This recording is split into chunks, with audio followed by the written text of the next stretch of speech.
य एवं वेत्ति पुरुषं प्रकृतिं च गुणैः सह सर्वथा वर्तमानोऽपि न स भूयोऽभिजायते।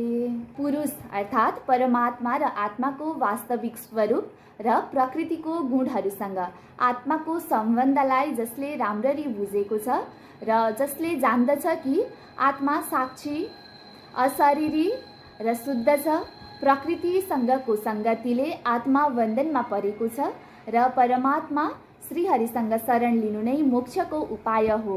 यस्तो ज्ञान भएको व्यक्तिले संसारमा कुनै पनि कर्म गरे पनि उसले फेरि जन्म लिनु पर्दैन, किनकि उसको ज्ञानले उसको अन्तरात्मा शुद्ध भइसकेको हुन्छ र परमात्मामा अचल श्रद्धा भएको हुन्छ।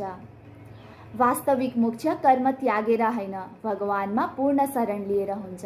जसले प्रकृति, आत्मा र परमात्माको भिन्नता बुझ्छ र भगवानको आश्रयमा जान्छ, ऊ पुनर्जन्म चक्रबाट मुक्त हुन्छ।